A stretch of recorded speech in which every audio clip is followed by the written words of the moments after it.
शत्रुपा प्रसंग की कल की व्याख्या अपलोड करने के बाद सुनने के से चित्त में बड़ा सुख हुआ कि पता नहीं कितने दिन तक इस प्रसंग की साधना करी थी और उस साधना का सही अर्थ समझ में दिमाग में उतर गया है।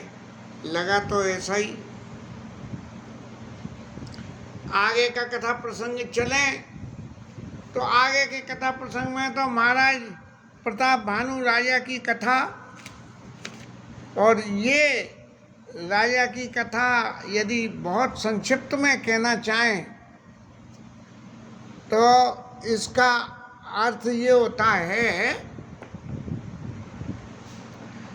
जीवन में हमारे सद्गुण कितने ही इकट्ठे हो जाएं, लेकिन जीव मात्र के हृदय में बसे हुए दुर्गुण हमारा पीछा नहीं छोड़ते हैं।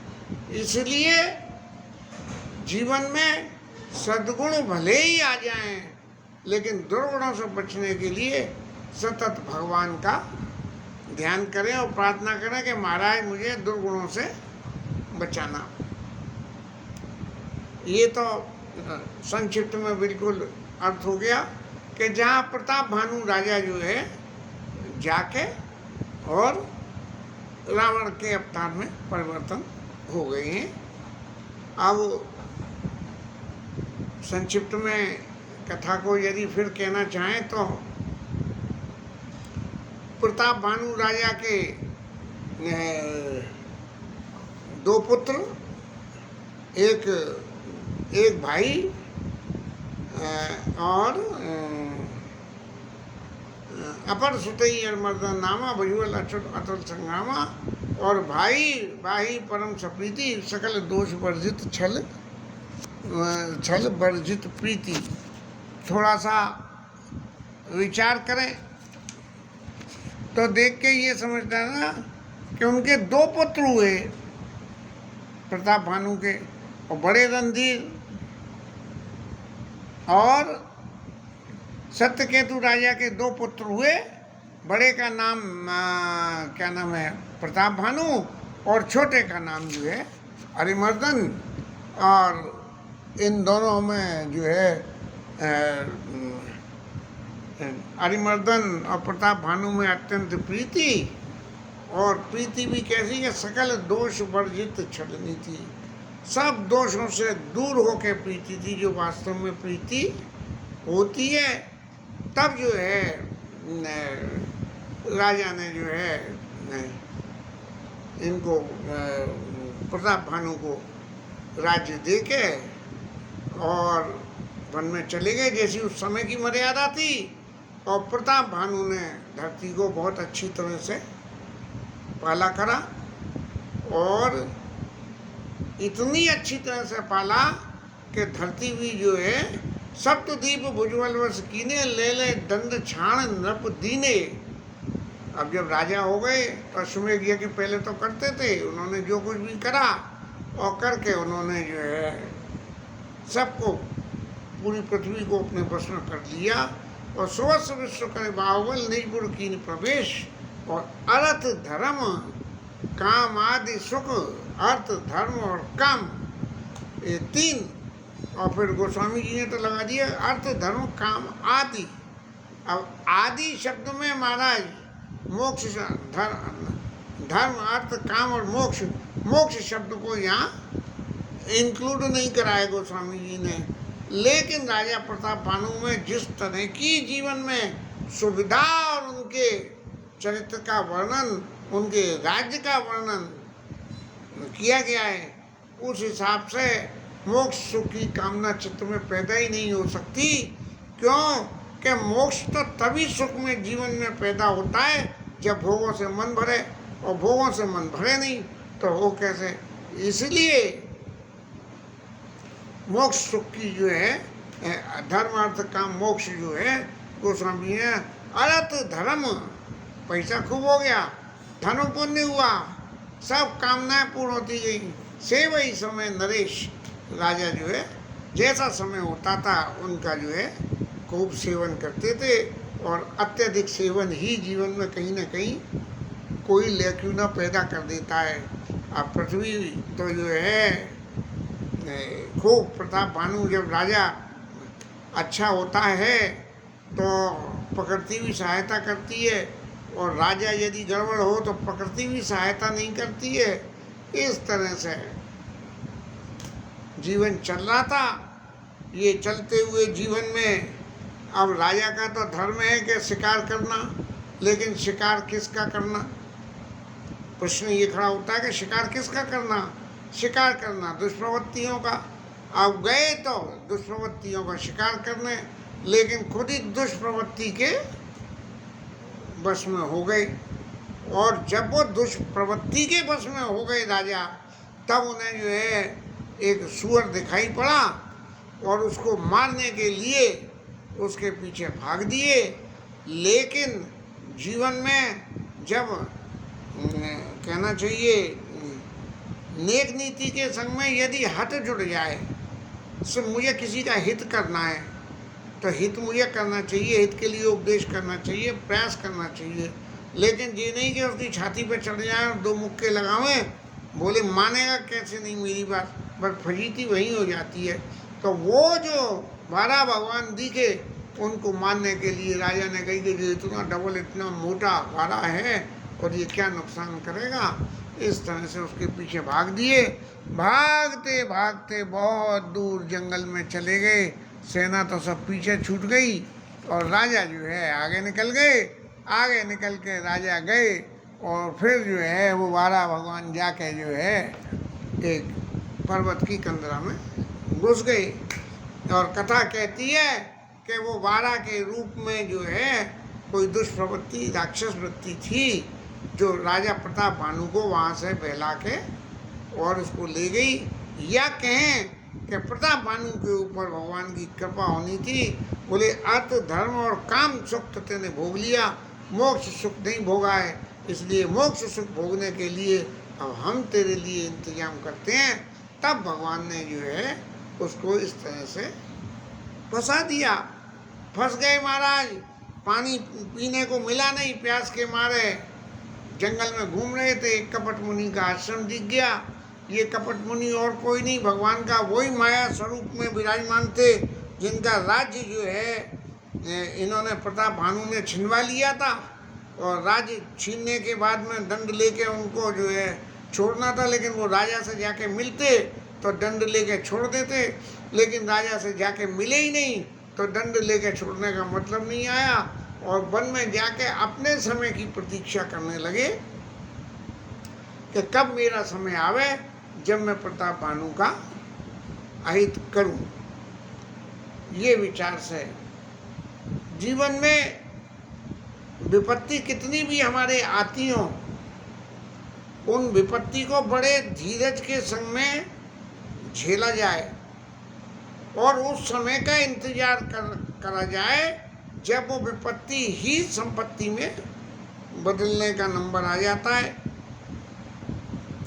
एक छोटी सी कथा आती है। एक व्यक्ति बहुत ज़्यादा परेशान था, कार व्यापार घर गृहस्थी के मामले में किसी ज्ञानी संत के पास में गया तो उन्होंने एक पुड़िया में कुछ लिख के और दे दिया। बोले कि देखो तुम्हारी समस्या का समाधान होगा, लेकिन अभी थोड़ा समय लगेगा, और जब समय लगेगा तो ये मेरी दी हुई पुड़िया से हमेशा अपने पास में रखना, और जब तुम्हें ऐसा लगे कि समस्या का अब समाधान नहीं हो रहा, तुम्हारा संतोष जवाब दे जाए तो जो है उस पुड़िया को खोल के देखना। जब उसका संतोष जवाब दे गया और उसने पुड़िया को खोल के देखा तो उसमें लिखा था कि जैसे अब तक का समय गुजर गया तुम्हारी सहनशीलता में, ऐसे आगे का भी गुजर जाएगा। उसके मन में तुरंत उत्साह पैदा हो गया और हो के आखिर उसका समय फिर बदल गया।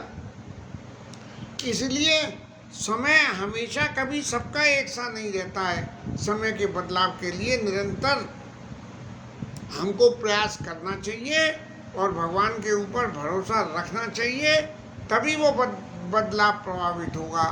अब महाराज वन में जाके जंगल में उनसे कपट मुनि से मिले, उन्होंने दुनिया भर की ऐसी नाटक की बातें करी कि राजा को ये विश्वास हो गया वास्तव में वो मुनि है। और अब जब जहाँ होता है कि जहाँ एक कहना चाहिए ना, हमारा चित्त लोभ में फंसा हुआ हो, और कैसे लोभ में कि हमारे राज्य में इतना सुख है और इतना जी है, अब ये तो सब हो गया, जनता सुखी हो गई, सब हो गई, बोले अब मेरा क्या हो। तब जो है मन में ये भावना पैदा हुई और उन्होंने जो है उन कपट मुनि से कही कि महाराज जरा रहित दुख मरण तनो, बोले मैं बूढ़ा नहीं हूँ और तन में दुख नहीं हो, समर जीते जन को, और युद्ध में कोई मुझे जीत नहीं सके। और क्या, एक छत्र रिपुहीन मई राज कल्प सत हो, 100 कल्प तक एक छत्र रिपुहीन राज हो जाए, बस ये जो कामना थी। अब यहाँ क्या हुआ, यहाँ की राजनीति में ये हुआ कि भाजपा को एक छत्र रिपुहीन में ही राज कल्प सत हो वाली बात कि अब की 400 के पार, तो 400 के पार कैसे हुआ ये सब लोगों के सामने है। तो समय का प्रभाव बड़ा विचित्र होता है। हमेशा समय को, अपने आप को समय के अनुकूल मानना चाहिए, समय को हमारे अनुकूल नहीं माना जा सकता, क्योंकि समय तो निरंतर बदलाव होता रहता है। उस बदलाव की दिशा में हमें खुद अपने आप को एडजस्ट करना है। इस तरह से जो है, जब इतना अगम बर मांग लिया तो कपट मुनि भी समझ गए अब तो इनको लल्लू खूब बनाया जा सकता है। और उन्होंने राजा के यहाँ जाके और कहा कि महाराज मैं तुम्हारे घर में रसोई करूं और तुम परसो, और सबसे ज़्यादा बात ये कही है कि ब्राह्मणों को बुला के भोजन कराना, मैं रसोई बनाऊं और जो उनके यहाँ खाएगा उनका जो है उद्धार वो तुम्हारे वशीभूत हो जाएगा। इस तरह सारी पृथ्वी में पे तुम्हारा राज्य हो जाएगा। अब जहाँ हमारे खुद के चित्त में कपट मौजूद है, और कपट क्या कि एक छत्र रिपुहीन में ही राज कल्प सत हो, अरे ये क्या इस नाशवान शरीर से संभव है, ये संभव नहीं है। लेकिन जब उम्मीद से ज़्यादा हम कोई चीज़ की कामना कर लेते हैं तब हमारे चित्त में ऐसा ही होता है। प्रताप भानु के संग में हुआ ऐसा, और इन सब के संग में होके नतीजा ये हुआ कि महाराज वो कपट मुनि आए, आके उन्होंने रसोई बनाई, उसमें ब्राह्मणों का मांस जो है बनाया गया, और ब्राह्मणों को बुला के राजा ने परोसने के लिए जैसे ही शुरू हुआ, राजा ने परोसा और ब्राह्मण खाने को शुरू करने वाले थे, तभी आकाशवाणी हुई कि देवताओं आप जो है प्रसाद यहाँ भोजन मत पाओ, क्योंकि इसमें ब्राह्मणों का मांस जो है बनाए। तब ब्राह्मणों ने कुछ आगा पीछा विचार नहीं करा और शाप दे दिया कि छत्र बंधु ते विप्र बुलाई घाले लिए सुंदरी, अरे क्षत्रिय राजा तेने ब्राह्मणों को अपने यहाँ बुला के उनका धर्म नष्ट करके और उन सबका जो है धन नष्ट करके उनको बर्बाद करने का इंतजाम करा था। तो हम बर्बाद तो ईश्वर ने हमें बचा लिया, लेकिन तेरे को बर्बाद होने से कोई नहीं बचा सकता, और संवत 1 साल के अंदर में तेरे पूरे परिवार का सबका नाश हो जाएगा, और तेरे कुल में यहाँ तक स्थिति पैदा हो जाएगी कि तेरे कुल में कोई मरे हुए को तिलांजलि देने वाला भी बाकी नहीं बचेगा। ये शाप सक्सेस होने को होना ही था, और प्रताप भानु को जाके राक्षस बनना था, आर्यमर्दन को जो है उनका भाई बनना था, और वो जो है विभीषण जो है उनके जो मंत्री थे, धर्मरुचि मंत्री थे, वो विभीषण बने हैं। कथा तो अभी आगे आ रही है, आगे आ रही है। लेकिन जब प्रताप भानु ने सब बुला के ब्राह्मणों के सामने ये सब कहा कि महाराज इसमें मेरा कोई दोष नहीं है, मैं तो ठगा गया हूँ, तब ब्राह्मणों ने एक ही बात कही कि देखो राजन, शाप तुम्हें लग गया और ये शाप फलीभूत होगा, लेकिन भूपति भावी मिटई नहीं, जो भावी जो भाग्यवश जो काम होना है वो मिटता नहीं है। जदपि न दूषण तोड़, वो यद्यपि उसमें तेरा कोई दोष नहीं है, लेकिन तेरे भाग्य में ऐसा लिखा हुआ है, इसलिए होना है कि ये अन्यथा हो ही नहीं। जाने अनजाने में हम कैसा भी पाप कर लें, वो करा हुआ पाप कब जनित होना। विप्र शाप अति घोर, और ब्राह्मण का शाप बड़ा जो है घोर होता है। अब महाराज आपको शाप तो लग गया, लेकिन उसने प्रताप भानु ने भी ये सोच के ब्राह्मण से नहीं पूछा कि महाराज इसके लिए कोई उपाय बताओ, क्योंकि जीवन में ये कथाओं में जितनी भी दफे शाप दिए गए हैं, उन शापों के निराकरण का इंतजाम संगी संग यदि जिसने शाप ग्रहीता ने कोई भूल करी है और उसने मांगा है, तब जो है उसको शाप के बदले का वरदान दिया गया है। लेकिन यहाँ जो है प्रताप भानु ने नहीं मांगा कि विप्र शाप अति घोर, बोले ब्राह्मणों का शाप तो जो है घोर होता है, तो वो तो लगना ही लगना है। तो प्रताप भानु ने जीवन को में उस शाप को स्वीकार कर लिया, इसलिए उसको कोई ब्राह्मणों ने पलटे की रास्ता नहीं बताई। और फिर ब्राह्मणों के शाप के अनुसार साल भर के मध्य में जो है वो प्रताप भानु का नाश हो गया, और प्रताप भानु का नाश होने से वो जाके और फिर भरतदास जाई जब वही विधाता बाम, और दूर मेर से जनक जम ताई ब्याल दाम, कि जिसको जब विधाता बाम हो जाए, इसलिए विधाता हमारे हमेशा अनुकूल बने रहे, उसके लिए कर्म अनुकूल होने चाहिए, और भगवान का आस्था हर वक्त जीवन में बना रहना चाहिए। ऐसे जो है अब महाराज जो है याज्ञवल्क्य ऋषि भरद्वाज जी को सुनाते हुए कह रहे हैं, उधर शंकर जी महाराज पार्वती मैया को सुनाते हुए कह रहे हैं कि ये जो प्रताप भानु जाके जो है भयउ निशाचर सहित समाजा, अपने पूरे परिवार के साथ में राक्षस बन गया, और राक्षस बन के और कितना इतना बरबंड हो गया कि 10 सिर 10 सिर ऐसा शाप लगा, एक सिर नहीं 10 और 20 बरबंडा और 20 भुजाएं पैदा हो गई उसके। यानी सामान्य जितना बल ज़्यादा ज़्यादा होता है उससे 10 गुना था वो, और 20 गुना भुजाओं में बल हो गया। और उसका जो छोटा भाई अरिमर्दन था, वो जो जाके उसको भी शाप लगा।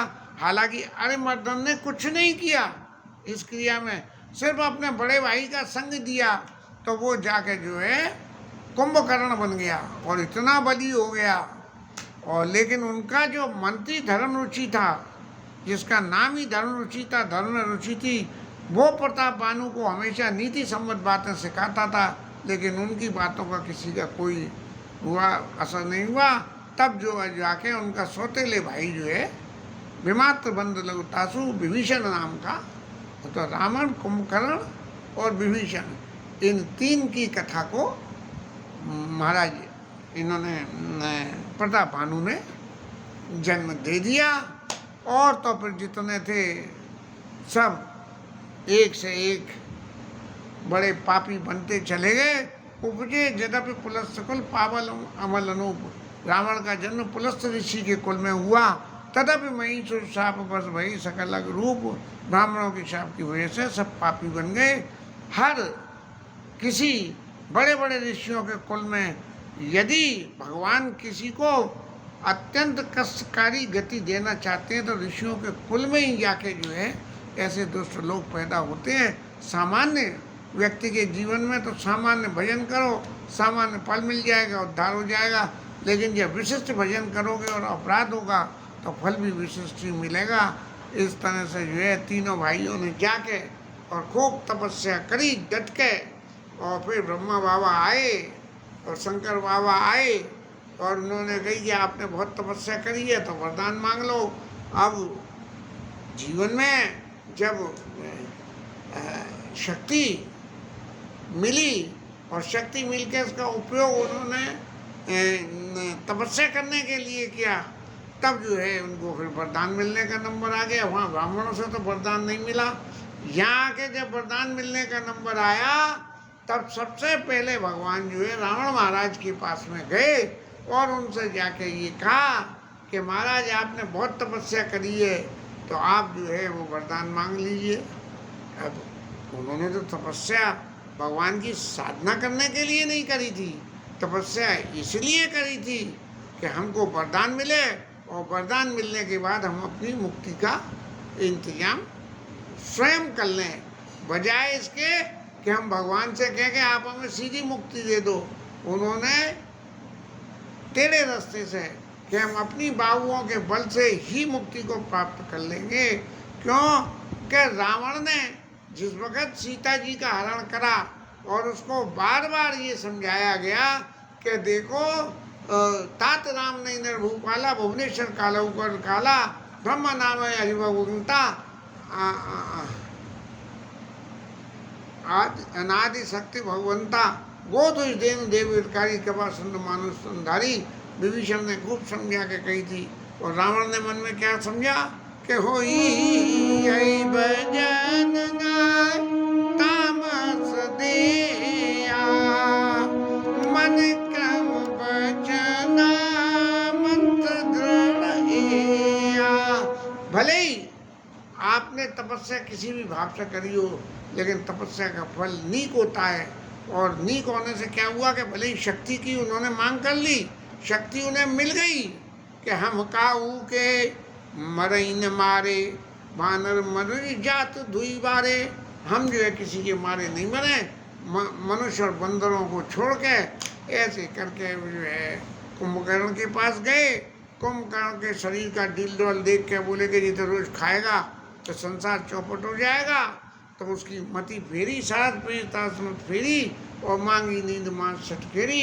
मांगना तो ये चाह रहा था कि एक दिन सोऊं और 6 महीने जगूं, मांग लिया उल्टा के 6 महीने सोऊं 1 दिन जगूं, और बस तभी से जो है वो धनाधन 1 दिन में ही 6 महीने का खा लेते थे कुंभकर्ण महाराज। और विभीषण के पास गए तो विभीषण ने कहा कई मांगे हो भगवंत पद कमल अमल अनुराग, क्योंकि वो पिछले जन्म में धर्मरुचि था। और मंत्री को उतना दोष नहीं लगता है जितना राजा के परिवार को दोष लगता है। इसलिए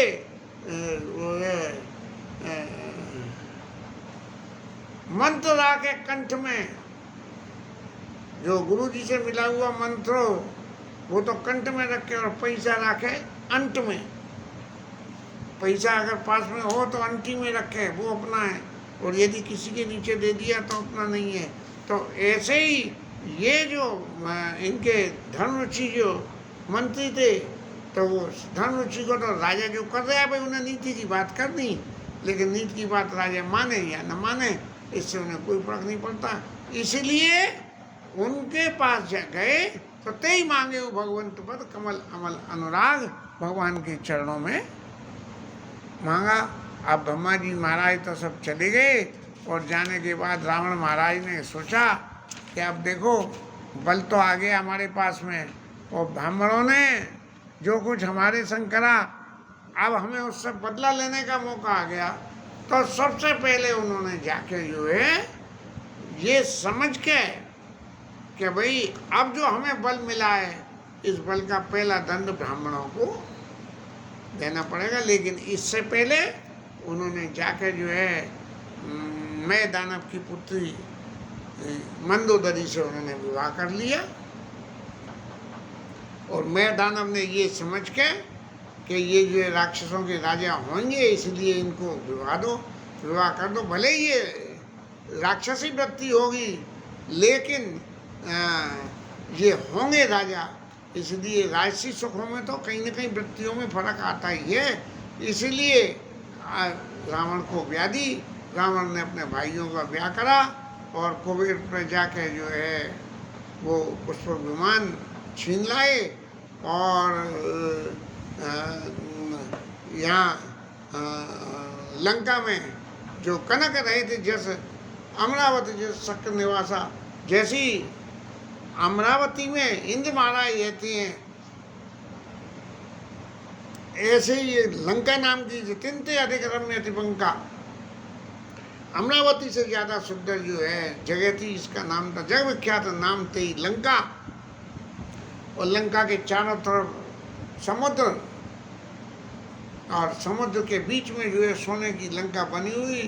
तो हरे पेड़ थे, जय कल्प जय जातु दानपति वो सूर प्रतापी अतुल दिल समेत हो सोई। और वहाँ पे जो है राक्षसों का जो भी राजा होता था वो उस लंका में जाके बसता था। तब जो है एक बार उन राक्षसों के समूह को वहाँ से मार कूट के भगा के देवताओं ने लंका को हत्या लिया। और वहाँ पे देवताओं के यक्ष ग्रुप जो होता है, जो यक्ष सबकी खबर रखते हैं और किसी को जो जैसा कर्म होता है उनके हिसाब से उनको फल देते हैं, करते हैं, ऐसा सा मेरी समझ में आता है। तो वो वहाँ जो है रहते थे। तो रावण ने उन सबको मार कूट के भगा दिया। और उनको सबको वहाँ से भगाने के बाद में उन्होंने जो है जाके जब ये देखा कि अब रहने की जगह हो गई, खाने पीने का इंतजाम हो गया, ऋषि मुनियों को सबको मार कूट के खाते रहो और वो जो रहने का इंतजाम हो गया, तब उन्होंने जाके और कैलाश पर्वत पे अपने बाहुओं का बल तोड़ने के लिए, जैसे लोग बाग अपने वो सुबह जिम में जाके वो डंबल ले लेके जो करते हैं, ऐसे रावण महाराज अपनी बाहुओं के बल को तोड़ने के लिए रोज जाके कैलाश पर्वत को महादेव समेत उठा देते थे और उठा के और फिर नीचे रख देते थे। इस तरह से इनकी वृत्तियों का कोई अंत नहीं हुआ। फिर रावण महाराज ने ये कहा कि चुदाहीन बलहीन सुर सहज मिलिय आय, और तब मारियों की छाणियों भली भांति अपनाई। क्योंकि ब्राह्मणों ने दुर्भोजन मुखोम सुरादा सबके जाई करो तुम बाधा, ब्राह्मणों के शाप की वजह से इस योनि में आना पड़ा है। इसलिए सबसे पहले इसका फल ब्राह्मणों को ही दो। और न कहीं ब्राह्मण भोजन बंद, श्राद्ध बंद, सब कुछ बंद कर दो। जब किसी को खाने को नहीं मिलेगा तब ये सब जो है जाके और बलहीन हो जाएंगे और तब आ जाएंगे। तब मैं किसके संग मुझे क्या करना है क्या नहीं करना है ये मैं विचार करूँगा। लेकिन गोस्वामी जी कहते हैं कि भुज वाला भी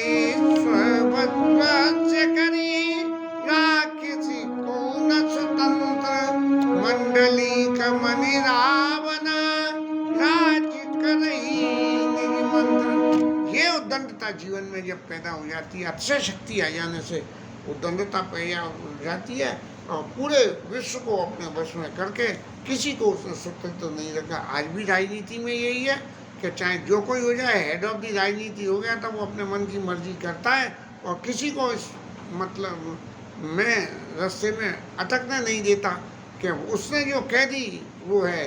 राम मंदिर के हक में जो कुछ भी हुआ, कथा तो दुनिया भर की आती हैं कि जिन दिनों अधूरे मंदिर में जो है महाराज राम जी विराजमान कर दिए गए और फिर जब ये हुआ, पूछा गया कि भाई आप तो सब लोग बड़े से बड़े प्रकांड पंडित हो, फिर कैसे भूलोगे? तो उन्होंने कह दीजिए पीएमओ ऑफिस से हमारे पास तो आता था कि इतनी तारीख को उद्घाटन होना है। तो ये सब अतिशय जो पावर आ जाने से उसका दुरुपयोग शुरू हो जाता है। इस तरह से जो है राक्षसों की लीला को देखते हुए जब जोग विरागा तपमो गावा सवन सुनई दर्शीसा, आप उन्होंने धावई रहे न पावई धर्मत गालई खीसा, अस भ्रष्टाचारा भाषण सारा धर्म सुनिए नहीं काना तई बहुविधता सही देश निकासई जो कर वेद पुराना। इस तरह से बढ़ न जाए अनित घोर निशाचर जो करई, हिंसा परत प्रीत जिनके पाप ही कवनमति। उनके पास कोई पाप की कोई सीमा ही नहीं है और जो मन में आता है सो करते हैं। ये राक्षसी वृत्तियों की कथा को आज के दिन में आधे घंटे के अंदर में समापन कर दिया, क्योंकि भगवान का जन्म होना है और भगवान की लीला की जो कथाएं उनमें वो रस है। इन राक्षसी वृत्तियों की कथाओं में क्या है, लेकिन जब कथा होती है तो चाहे संक्षिप्त हो, व्यास में हो, चाहे समास में हो, पूरा वो जो है कथा का क्या कहते हैं वस्तु कथा पूरी एक बार निकल जानी चाहिए। ऐसा यहाँ जितनी भी कथाएं आती हैं उनमें सुनते हैं। हालांकि वक्ता के ऊपर है कि वो क्या चीज़ इंक्लूड करे और क्या न करे। इस तरह से जो है आज की कथा